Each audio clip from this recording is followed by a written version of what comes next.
Are you serious? Hey, I'm Brendan O'Mara, and this is my show. Oh, yeah, it's the Creative Nonfiction Podcast, the show where I speak to the best artists about telling true stories and tease out origins, tactics, and habits so you can apply those tools of mastery to your own work. Sound good? Let's hit it. Oh, welcome CNFers, my CNF buddies. Oh, and am I feeling good today? And boy, do I have a treat for you. But first, if you don't subscribe to the show, go and get it on Apple Podcasts, Google Play Music, Stitcher, and soon Spotify. And join our little tribe in this true story corner of the internet for episode 99. I welcome David Grann, a New Yorker staff writer and the best-selling author of The Killers of the Flower Moon, The Osage Murders and the Birth of the FBI, not to mention The Lost City of Z. Killers of the Flower Moon is the best, with a capital B, book I've read all year, and with good reason. We dig into his approach to writing this book, as well as key literary influences and why he ultimately landed on telling true stories. This is a fun conversation. I think you're going to dig it. Killers of the Flower Moon, a National Book Award finalist, is now available in paperback. You can find more about David Grann at his website, davidgrann, it's 2 N's, .netlify.com, and follow him on Twitter at David Grann. Without further ado, here's my conversation with the best-selling author, David Grann.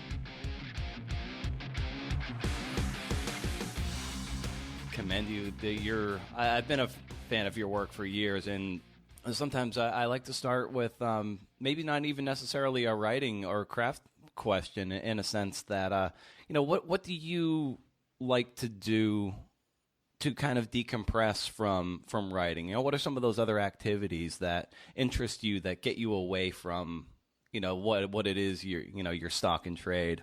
Yeah. So, having kids is always one's greatest delight and preoccupation. So they fulfill my greatest diversion and occupation, and they're wonderful. And they kind of bring into my life interests that would not ordinarily have been my interest. So they're both very into music, into playing and composing and singing. So that has kind of brought joys. And then I have kind of various little obsessive hobbies that are my diversions. I am a sports nut and spend far too much time listening to NBA and various sports podcasts.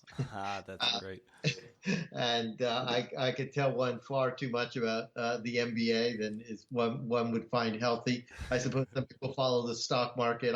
I was following the Tankathon, which was to see where my Knicks might end up with a pick. Of course, even my Knicks couldn't tank appropriately and don't have too high a draft pick. And then for pleasure, I read so much nonfiction for work.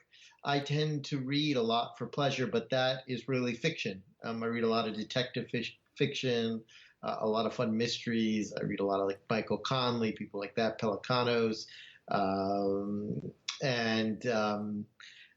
kind of that's kind of what my other diversion.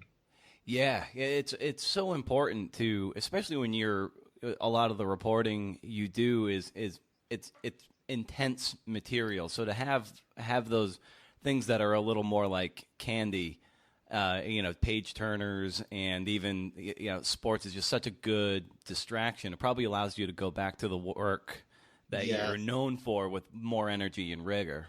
Yeah, and what I love about sports is they can argue endlessly, and the stakes are so low, and so and they feel big, but they're so low. I probably follow politics too much too, but when everyone's arguing, the stakes feel so high. With sports, it's kind of a great diversion, because in the end, life will survive whether one team wins or loses.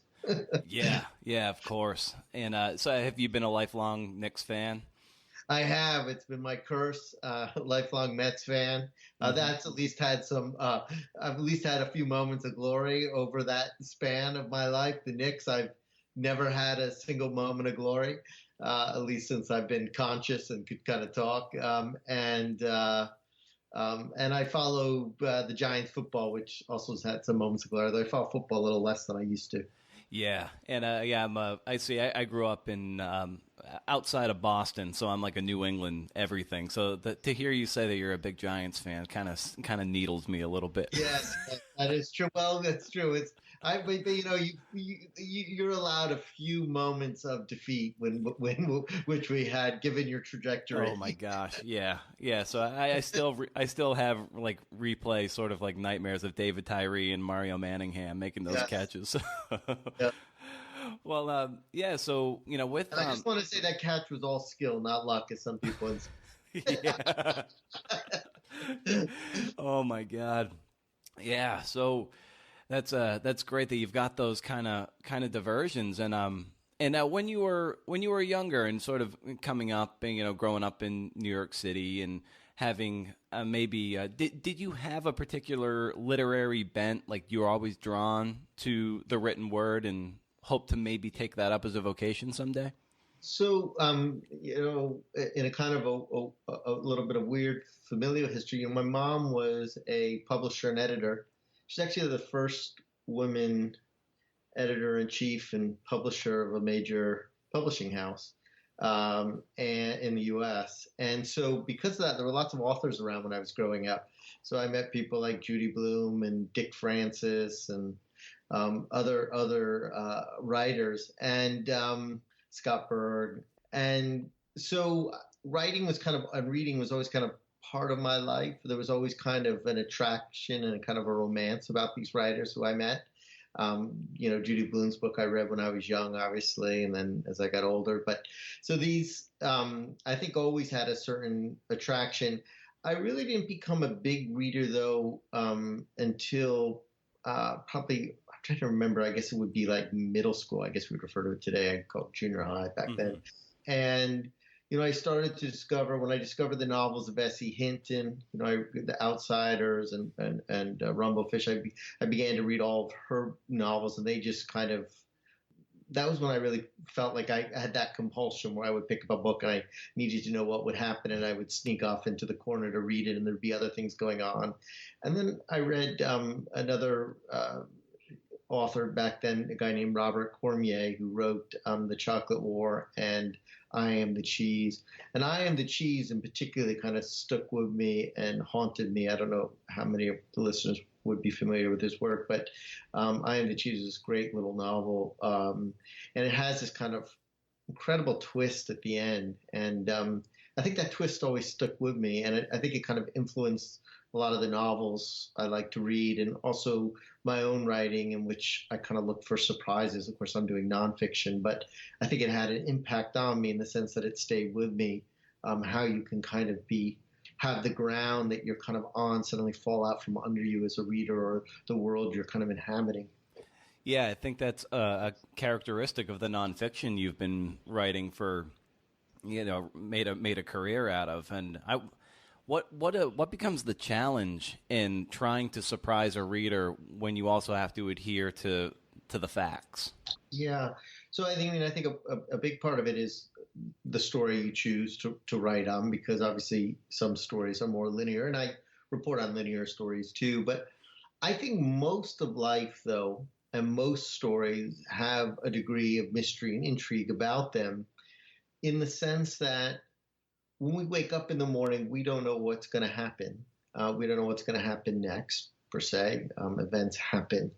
And often in stories where there are criminal investigation or scientific investigations, the people investigating are searching for the truth, while they're, when they begin out or set out on their journeys, they don't know the outcome. And so I think the real trick is simply telling stories chronologically, letting them unfold as they really happened, rather than using the power of hindsight, letting the people who are participants within the story see it through their eyes, because for them there is mystery and intrigue. And I think it makes stories more compelling, but it's also truer. I mean, it's truer to the story. You're actually getting closer to reality rather than away from it, which is obviously my goal. I want to get as close to the truth as possible.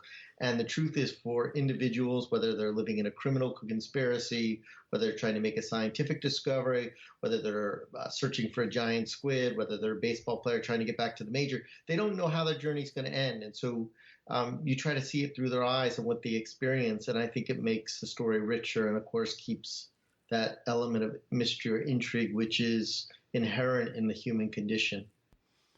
What were maybe some of your early goals and visions as a young reader and writer, as the stories of Cormier and S.E. Hinton were sticking to your brain in a certain way? Then what then became your ambitions as you were getting deeper into the world of reading, and then maybe wanting to craft stories yourself?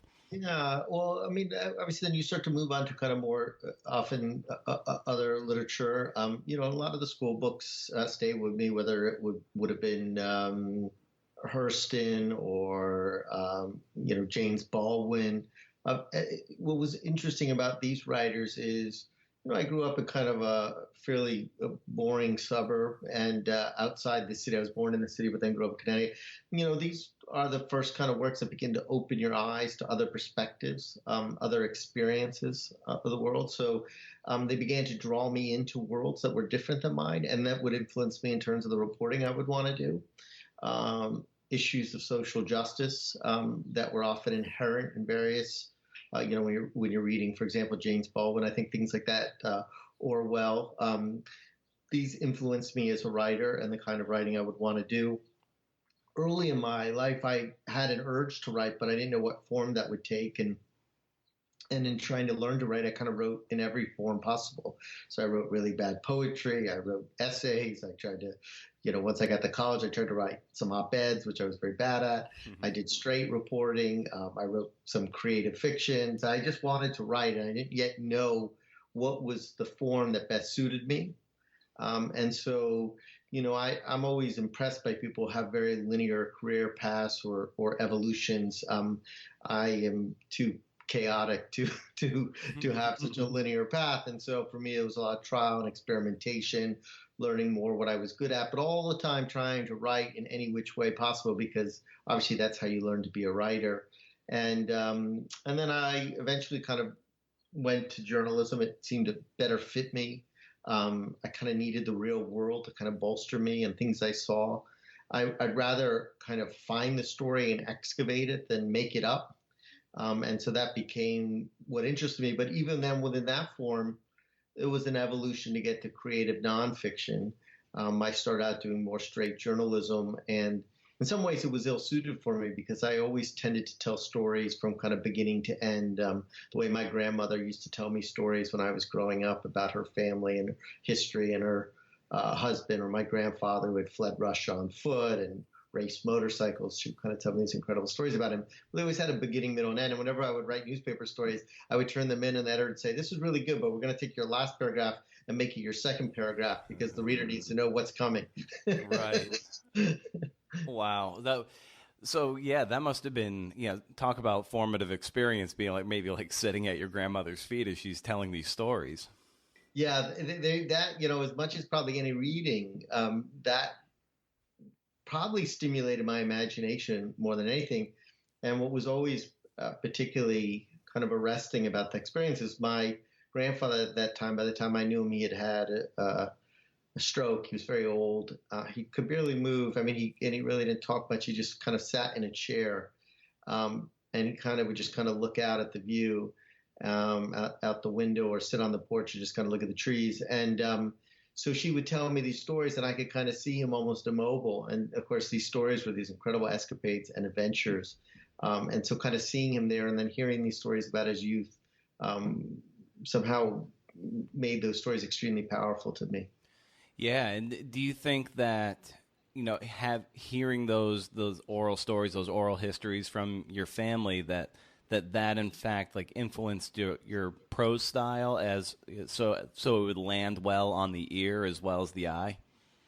Well, it certainly structurally influenced me because, again, I always thought of stories as kind of unfolding, and that is just kind of the way human beings tend to tell stories. I mean, we don't tell them from the end backward. I mean, unless you're watching the movie Memento or something, I don't know, Yeah. some strange. But we tend to kind of narratively structure stories, kind of from a beginning, middle, and end. So structurally, it influenced me, and then I think having stories be accessible has always been something that has appealed to me. While I read some more complicated and challenging fiction or you know academic papers, the writing that has always kind of drawn me are writers who make the word and the image accessible. Maybe because I'm not as smart, but that was the way my grandmother told stories, and so I'm a big believer in bringing people into stories, and that as I write them,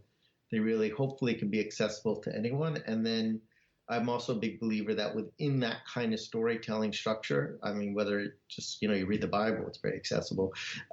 Within those structures, you can, and within that voice and kind of oracular tradition or oral storytelling, you could actually deal with really important themes and stories of great moral importance, certainly true in Killers of the Flower Moon, for example, my newest work. So I think you can deal with a lot of things, but you can, hopefully reach people who might not otherwise want to read about that kind of story or learn about that subject matter.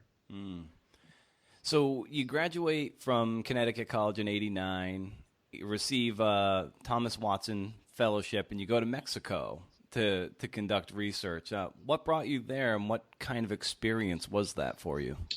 Yeah, it was wonderful. So when I went to college, it was probably a little bit of a screw up in high school, and I got to college, and I kind of got more serious about studying. And I had a teacher who was a Latin Americanist who kind of, a little bit again, kind of like we talked a little bit about kind of earlier novels or that kind of opened up other worlds. So I had this Latin American teacher who got me very excited about learning about Latin American history, Latin American culture. Obviously, there was a lot of political dynamics going on at that time in Central America when I was in college. There was a lot of conflict, U.S. intervention.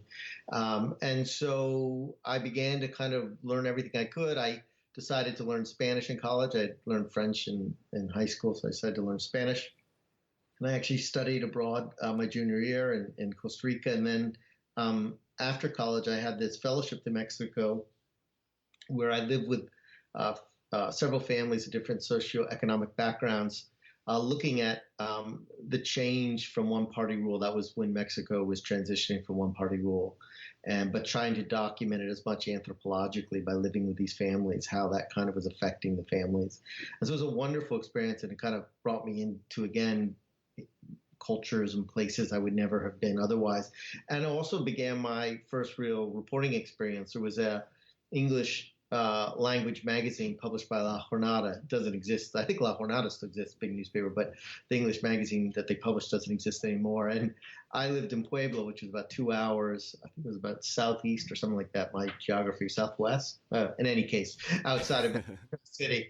And I would, didn't have experience, so I would do stories on spec, meaning, I would deliver these little stories, reporting on once a month on some cultural political event in the area of Mexico where I lived. I would ride a bus. There was no internet back then, and there was no computers. I had a little typewriter, so I would type it up in a typewriter, and then I would get on a bus and ride it in and then deliver it by hand to the editors, and they would look at it. If they liked it, they would accept it, and they would give me just enough money for my bus ride back home, and also to go see a movie that night, which always made me very happy. So I'd go see a movie if I got accepted, and then ride the bus back. And those were my first real journalism clips. Wow. And I've read that a lot of times when you're looking to vet out a story, you're often looking for almost like these 2-sentence news briefs, and that a sound kind of goes off in your mind, like, oh, there might only be 50 words in this little brief, but it probably could balloon to 10, 20, and 100 times that long. So how what kind of sound does your brain make when you read those kind of things? And, how does your taste vet those little briefs out and say, oh, there's probably more here? Yeah. So, I mean, usually there is a kind of a question that just kind of goes off, and then that leads to kind of another question that you want to answer. And I'll just give a very concrete example. I was reading a news brief in a California paper that was probably just an inch news brief, meaning it was just a paragraph. And it said that the federal prosecutors had swept into several prisons and arrested prisoners while they were in prison for being members of the Aryan Brotherhood and committing various criminal enterprises, murder, drugs, and other associated crimes. And it just was kind of one paragraph. I just said, and I thought to myself, wait a second, arrested in prison? That's so bizarre. Like, you're already in prison, so you're arrested in prison? Like, and then I thought, and then that led to a second question, which is, okay, prison gangs exist. We all know that, but like, have we ever, how do they actually operate? Like, if some of these people were in solitary and in supermaxes. And so I said, how do you, like, if you're in solitary, even run a prison gang? Like, how do you communicate? How do you take over a prison with guards and other prisoners? How do you even, like, what's the money exchange? And so I just thought, I don't think I've read that story. And so I thought, well, that would be really interesting to look at the forensics of a prison gang. Now, then that leads to, other challenges of how you actually would be able to tell that story, which is part of the reason it had been told. It's not so easy to get inside a prison gang and get the information and meet prisoners who are members to tell. But that's what began that story, and it grew out of just a brief. That's amazing. Like, so how do you then sell that story up the chain to say, okay, yeah, David, like, yes, go crazy on this one? Yeah. So, I mean, I think,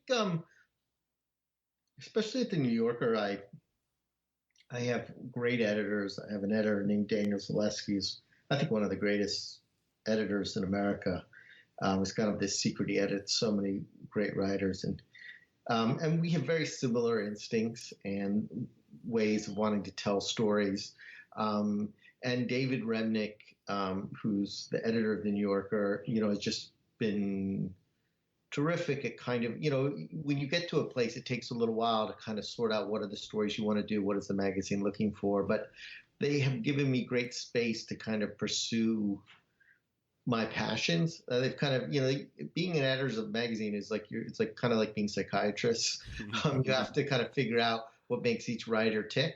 And because each writer ticks differently, reporters tick differently, what they want to do, what kind of pushes they need to get stories done. Some writers like to be assigned stuff, some don't.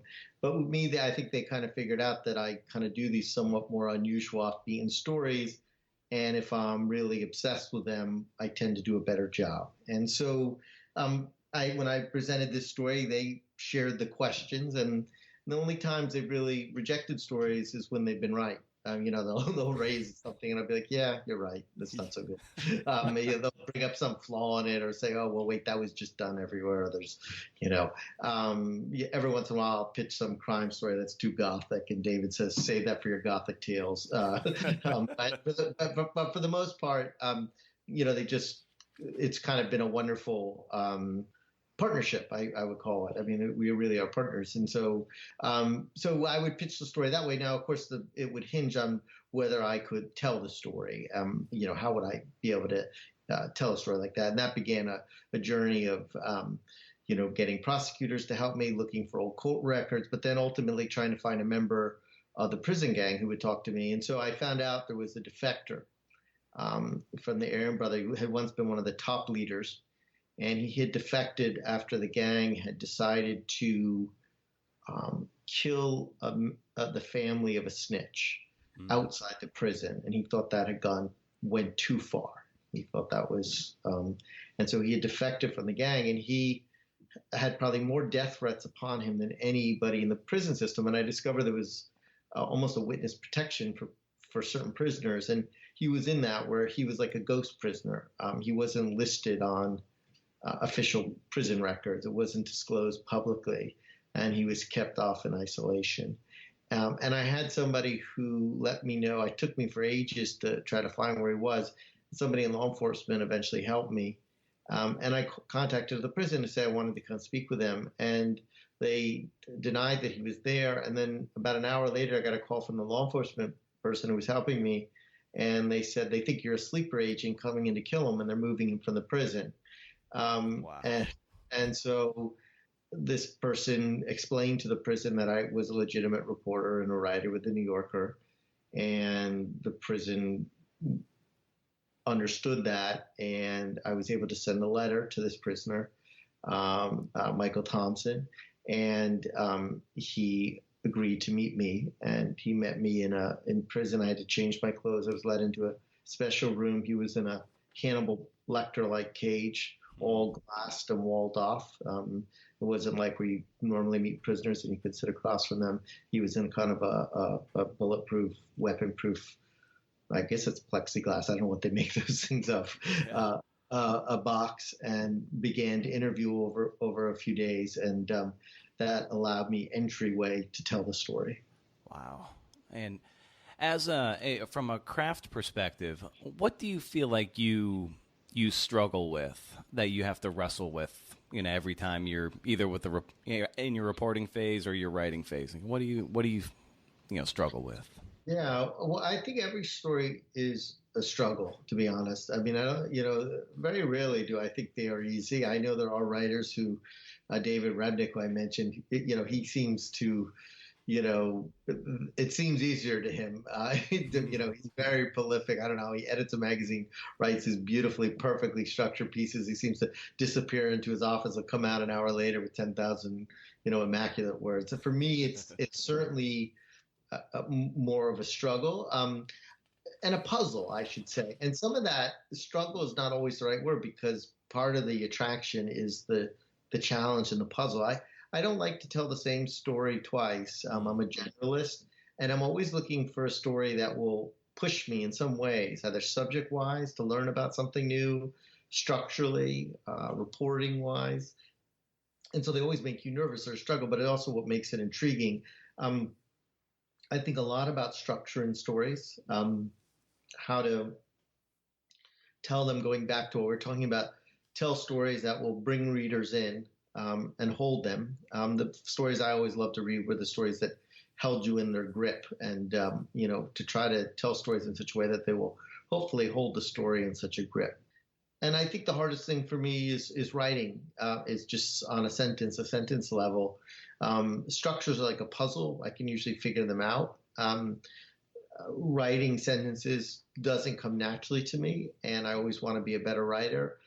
So I struggle with that. I struggle with getting the language, the clarity, the essence, to hopefully have images that evoke them. And so writing is always a challenge, finding the right voice for a story, and just making sure that, on a sentence to sentence level, you've said what you want to say and said it as best as you can say it. And I always, I always feel that, I could have said it better.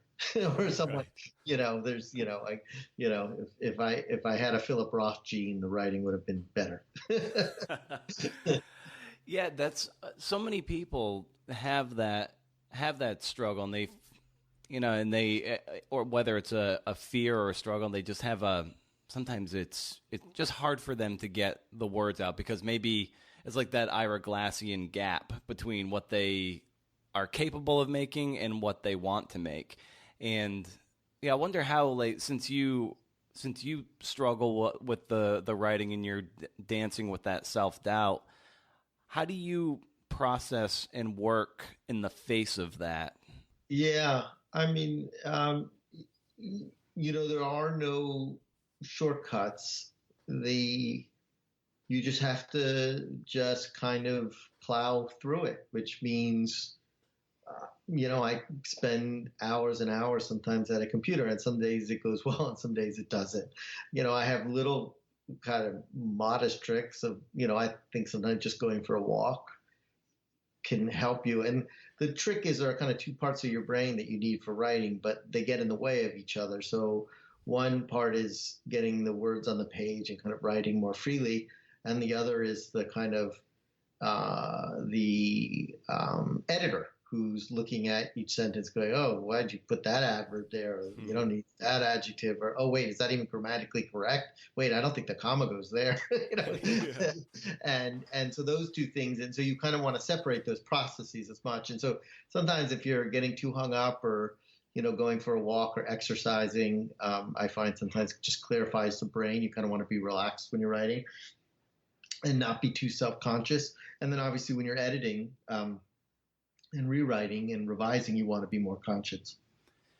Yeah, those are some great points. And I wonder do you have any routines or systems in place so that you can maybe access the generative part of your brain a bit easier in the event and make things easier for yourself? Well, I'll often, will just sometimes read a page from a writer I love. So if I'm, sitting at the computer or before I sit down, often I look for certain writers who, who just might offer a little bit of inspiration or fit the kind of style that I'm trying to write in for that piece. For Killers of the Flower Moon, which is kind of a Western setting. I read a lot of Western writers, but I may just read like a page or a few paragraphs of somebody. And that's something that just kind of gets me into that kind of freer state almost, and it kind of gets me going. But again, I think the most important thing is is actually accepting that you can't fully control it, and there are good days and bad days, and you just have to kind of work through them both. Mm. Yeah, and I've heard you say it before in other interviews, but I think it'll be wonderful to hear you say it again about how you came to the Osage murders and that spark that sent you to the museum in Oklahoma, and then and from there how you knew at that moment that you had a compelling story on your hand. I often cold call people as as a reporter trying to look for interesting stories. If I read in the newspaper, a little bit like looking at the briefs, if I come across a name or somebody who seems really smart in a field, I will sometimes just cold call them up just to have a conversation. Sometimes they're like, what are you doing? And just like, I'm busy, leave me alone. Mm-hmm. And other once in a while, they're kind of chatty and you have wonderful conversations. And, I would say 98% of the time, 99% of the time, it doesn't really lead you anywhere.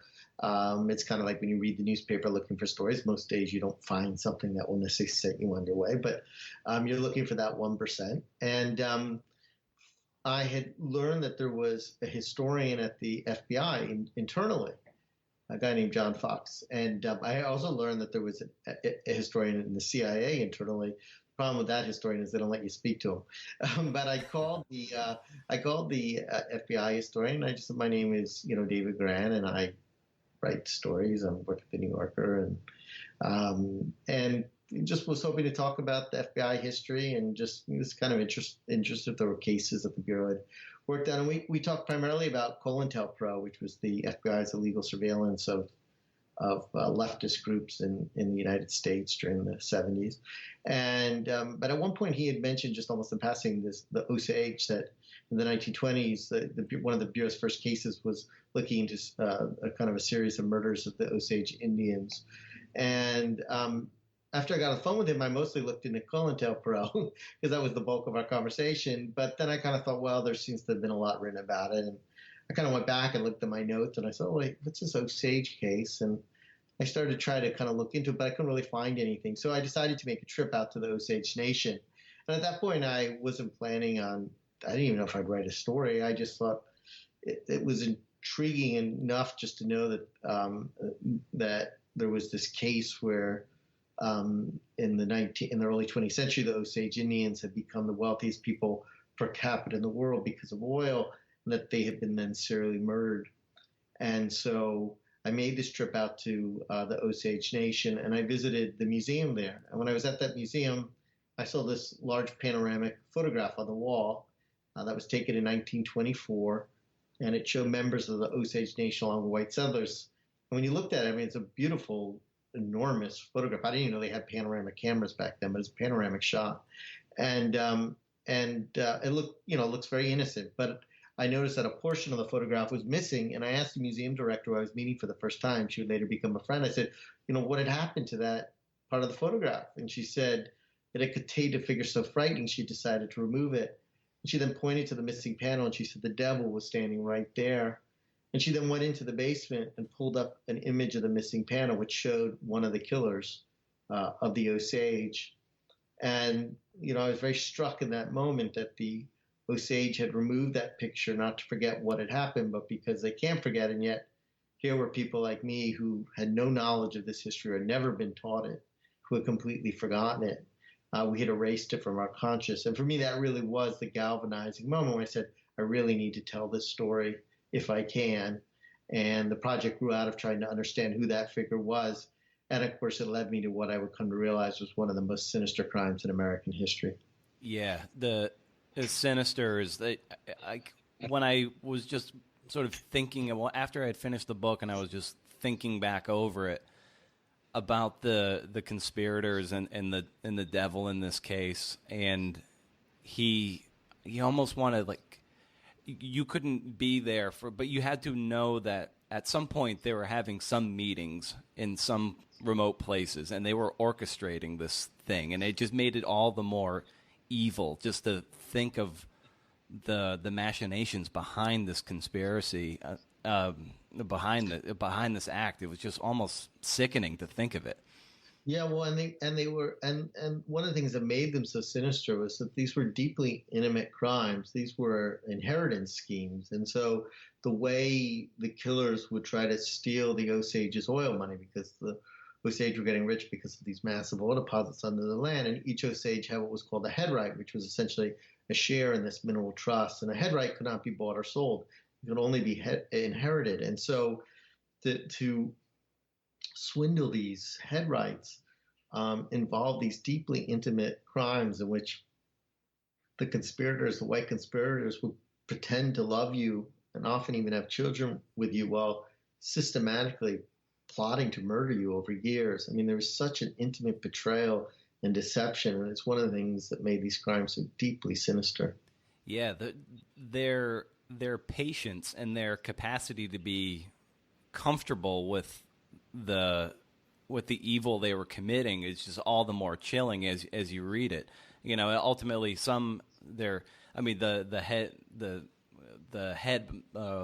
the leader behind it, you would say maybe he was like the true psychopath. But there were some others that had a little bit of conscience that kind of broke the case eventually. But it's just like all the more chilling to realize how long it played out. And like you said, these crimes of intimacy really is just real sickening that this even took place less than 100 years ago. Yeah, less than 100 years ago. And there really was, when I began this story, I kind of investigated it as kind of a traditional crime story, thinking it was a story about who did it, and this kind of one figure who was in that photograph who was obviously extraordinarily evil, and I think probably by our psychological definitions would probably be a psychopath or sociopath. But it really, as I did more research and made more discoveries, and you don't really know where stories will lead you when you begin them, and you have to be prepared to go where the evidence takes you. And so I gathered evidence that really demolished my original conception of the book.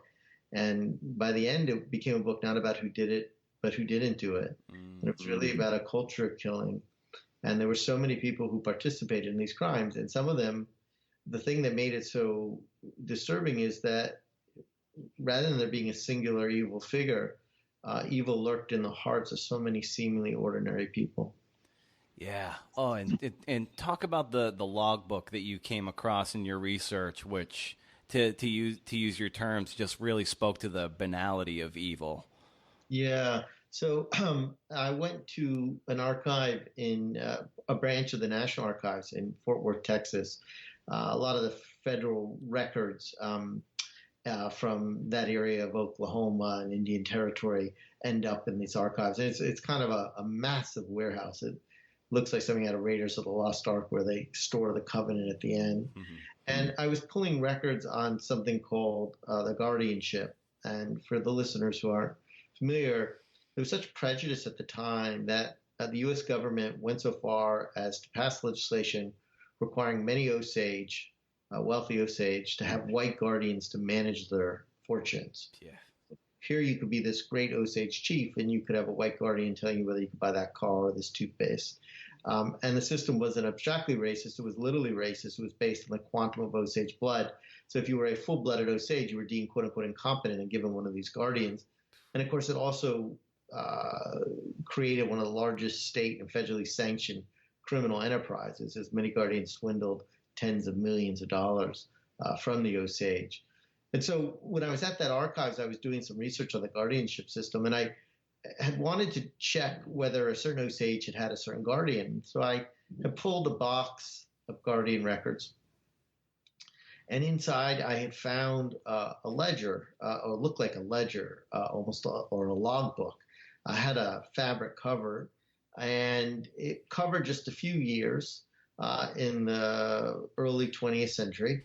And all it was a list of the name of the guardian with what they referred to as the Osage ward whose fortune they oversaw. So it would have been an Osage.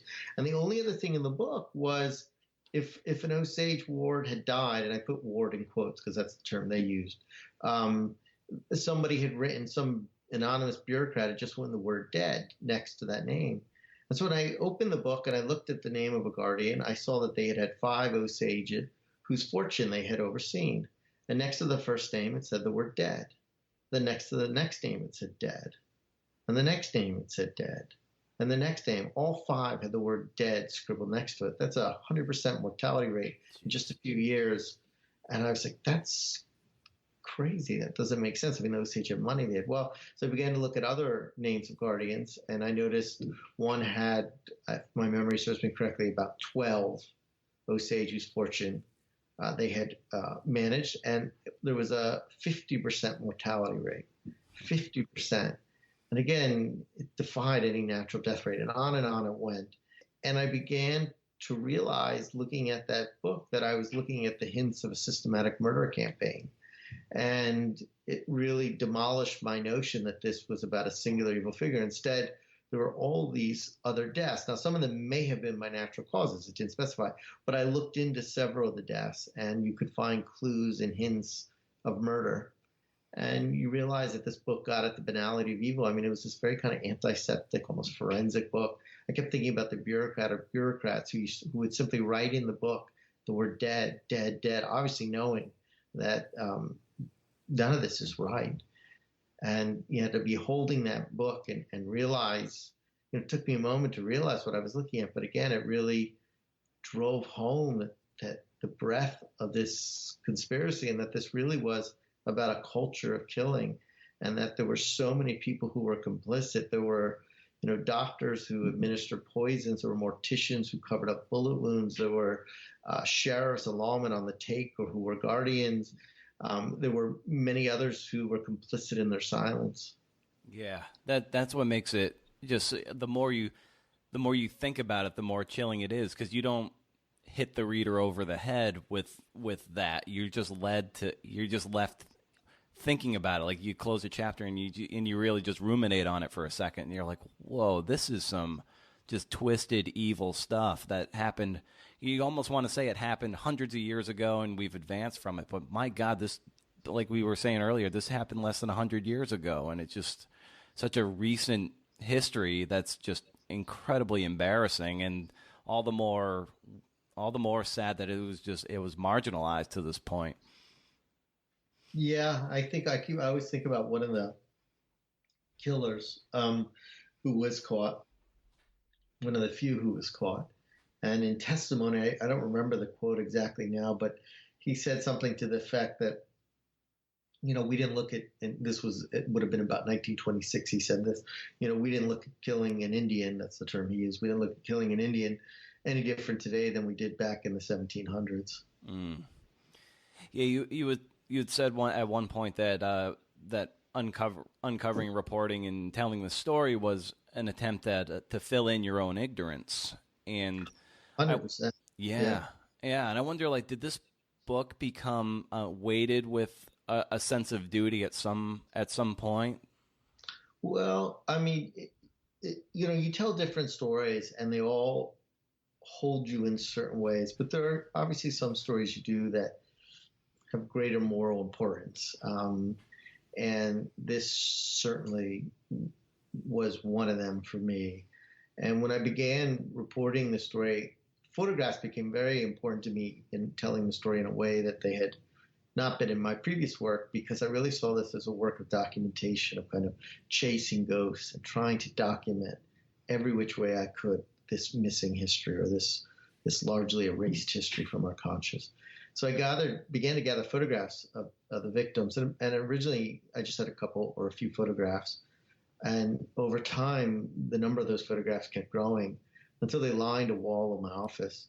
And they were a constant reminder about what this project was about to me. I mean, they always kind of just reminded me. They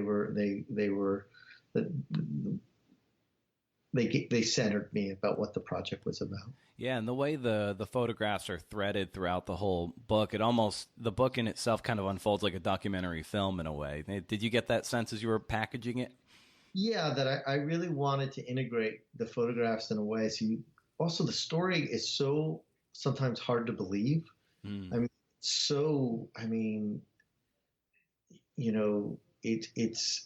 some of the elements are almost unfathomable. So seeing the photographs of these people, and what was kind of remarkable is I was able to find not just photographs of the people, but often photographs of the event. So there was a bombing that killed an Osage woman and her husband and a 18-year-old servant who lived in the house, and I was able to find photographs of the house before and after the bombing.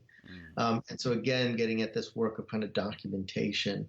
But yeah, I saw photographs as being as integral, these images as kind of telling the story along with the text. And this is kind of a two-part overwhelm question. How did you keep all the information from all these thousands of documents straight, and also like not fold under the pressure of the magnitude of the story as well, as if that makes any sense? Yeah, so I mean, in terms of keeping it straight, I mean, it was definitely a challenge because I've done other projects that involved a lot of research, but the research tend to be a little bit more contained, in the sense that my first book, The Lost City of Z, about this British explorer who disappeared in the Amazon with his son. It was like, you got his letters, you got his diaries, you look for letters from the participants. The information was kind of more contained in documents. They didn't fill a whole room. And with Killers of the Flower Moon, the information was scattered in so many different places, and you kind of had to get them and then kind of somehow bring some coherence to all that material. So I had in my office tens of thousands, I mean, probably hundreds of thousands, I didn't count, thank God, of documents. And I had a pretty small office at the time, and they basically just went almost to the ceiling, and you could barely get to my desk. But what I would do is I would read the documents as they came in, and then I'm not great with filing systems and stuff like that, but I would try to create organized systems on the computer for that information, and so that the information was more accessible. So I would read documents, highlight them, and then I would type them into the computer, the interesting, relevant parts, and I would create kind of almost a central database of information. And then I could go into that central database and then break that out into smaller, more discrete outlines of information. So if I wanted to learn about or write about the biography of somebody, I would put all the information, biographical information from all those documents, into a separate outline. If I was writing a scene of one of the crimes and how it transpired, I would again go through that other data and then take the data out and make a more discrete organizational outline. And then that's what I would work off when I was doing the writing. And it kept me from having to kind of be writing a paragraph and then be like, oh, wait a second, where was that piece of information? And looking at my office going, oh God, I'll never find that. Yeah. Then of course, once, you realize the weight of that story too. And you said earlier how sometimes the writing part is a struggle and hard. Was it was it all the more challenging because this is such an important story that hadn't been told and had been marginalized? Did that add extra pressure to the actual writing of it? I think I don't know if that was the case. I think the hardest part was wanting to get the Osage perspective into the story, which was neglected in so many of the official accounts. So finding the records and the people and the families and the descendants and the oral histories to help me get that perspective in, and trying to almost breathe life into these documents, like trying to draw emotion out of them, out of these reports of the crime scene, so that it wasn't just a litany of the dead, that you cared about these people. And I think it was less the magnitude than just wanting myself and the reader to get to know these people and to care about them, and yet stay completely true to the underlying records. And so for me, that was the biggest challenge, because I wasn't a witness to these events. And, it's a lot easier when you witness something just to write it up. And when you don't, you have to kind of rely on all these other accounts and try to piece together and verify them. But more than anything was to try to give the emotion and what it was really like for these people. I read a lot about this kind of remarkable woman, Molly Burkhart, an Osage woman who was born in a lodge in the 1880s and practicing Osage traditions, and then was forcibly uprooted from her home at the age of 7 to go to a missionary boarding school where she had to learn English. And then within a few decades, she is, living in a mansion and married to a white settler. And so you want to try to understand her perspective. And so sometimes I would do things to do that really didn't make it into the story, but they just helped me emotionally connect with the people I was writing about. So, for example, one of the things that struck me was this part that Molly, like so many Native Americans, was just forcibly uprooted from her home at just a very young age and sent to these kind of cold boarding schools where, they, seemed like a different universe, a different culture, a different language. And so I found that she had to get into a wagon to get there. And it took 2 days to get there. So she had to camp one night on the prairie. And so I found the old route that she would have taken. The Osage told me how the route was across the prairie. And so one night I drove out along that route. The route eventually disappeared in the prairie and I couldn't go any further. But I drove out and I camped that evening on the prairie, just knowing that is what she did. And none of that made it into the story in the sense of my camping in the prairie. But it was just, again, a way to kind of try to just get closer to these people I was writing about.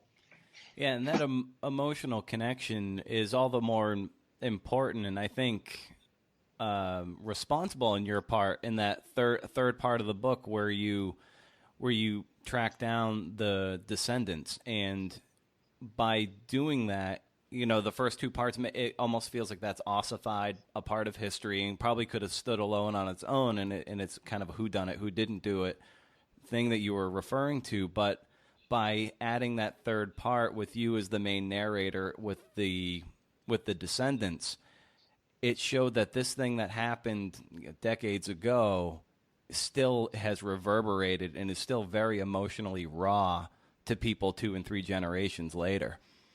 Yeah, for me, that was probably the most powerful part of the research was I tracked down both descendants of the murder victims and descendants of the killers. Many of them still live in the same neighborhoods side by side. Their fates are intertwined. In many ways, that's part of the story of America. And one of the people I tracked down was Molly Burkhart's, this woman whose family was targeted and lost so many relatives who were murdered during the Osage Reign of Terror. I tracked down Molly's granddaughter, and she took me out to the graveyard where so many of her ancestors who were killed were buried. And she really drove home to me and gave me a sense about how this is still living history and how it still reverberates today and how we're not talking that long ago and how much it just traumatized these families to this day. Did this project kind of, tune your antenna to the fact that, if this story was so marginalized, that what other stories out there in our country are equally marginalized and have yet to be told in a similar way that you've done with this one?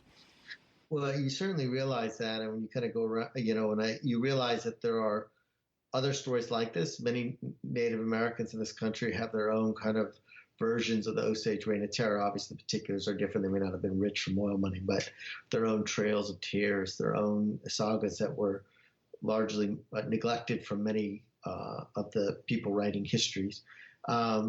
And I think that's true also of many other stories, and why it's important to find them and tell them. That I'll say the challenge is often finding them because they have been kind of erased from so many records. And so you need to hopefully find the circumstances or the people who could clue you into them and then set you on their way. But I have no doubt that there are so many stories like this, or important stories that need to be told.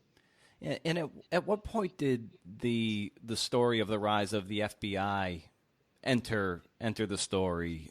So, when you begin a story, at least I can't speak for everyone, but when I begin a story, I don't often know what they're really fully about yet. I mean, obviously you get the broad outlines, and that's why you begin to look into it. So, and it's only as you get more into it, you try to find the themes and start to trace, as you're kind of gathering information, you're kind of tracing themes, and you begin to realize that the case tracked with the modernization of law enforcement in the country, the professionalization of law enforcement, the attempts by J. Edgar Hoover to kind of make this bureau, but also use this case to kind of self-mythologize himself and cement his reputation.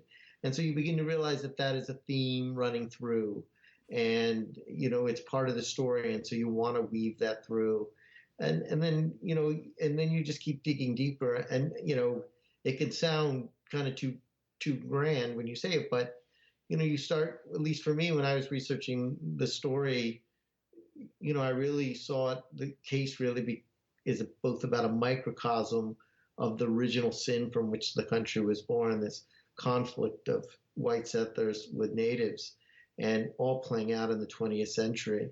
And in many ways, the case also tracks not only with the birth of modern law enforcement, but also the birth of a modern country.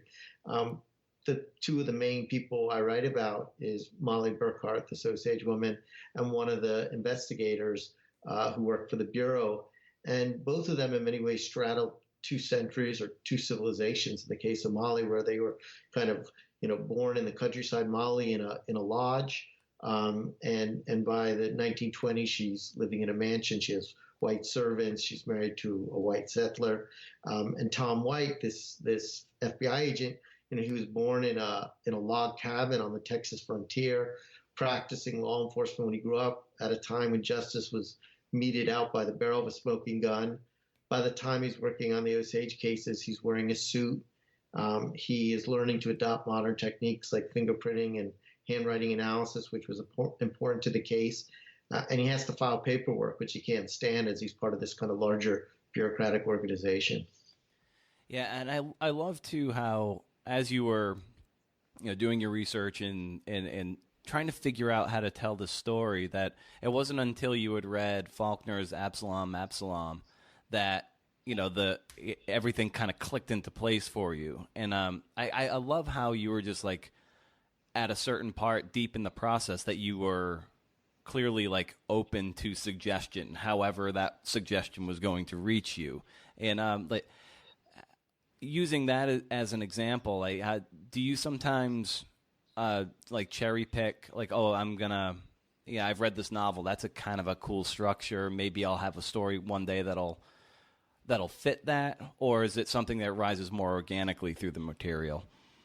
I think there is a happenstance quality. So certainly, like, I'll read certain writers for this book. I writing, kind of on a Western landscape. I read a lot of Westerns. I read Willa Cather. I wanted a certain simplicity, so I would sometimes read these writers for inspiration. But the kind of influence and structure, or kind of, is, I think, involves more serendipity. I don't think it can be, always plotted out, which is why I think you just kind of need to read a lot and be open. And so, for the example that I had someone I was researching Killers of the Flower Moon, I was really struggling structurally how to tell the story, because the crime spanned so many years and there were so many individuals. I had gotten this kind of cardboard board where I had drawn this kind of homeland-like outline. Mhm. And it looked like a mad board. I mean, there was just arrows going every which way. There were so many different investigators. There was not really one individual who kind of could tell you the whole way through the story. Like when my first book, Lost City of Z, I mean, there's one main protagonist. There were different people showing up at different periods, and I was just overwhelmed, and I couldn't figure out how to make it an intimate story. In other words, how to not just make it kind of a kind of a broad cataloging of events. I want it rather than getting closer to the individuals who experienced it. And I was reading Absalom, which was just totally by happenstance. I read this story in the New York Times Magazine about that novel and how it was one of the greatest works of American literature. And I said, oh, I never read that. Well, that's kind of embarrassing. Maybe I'll give it a read. It's not the easiest novel to read, I must confess. And I had to read it twice to kind of fully get it. But it's quite mesmerizing, and its use of language is kind of mesmerizing. But I was reading it, and it had three narrators, and it was kind of told in this oracular tradition. And there was kind of an elliptical quality to that.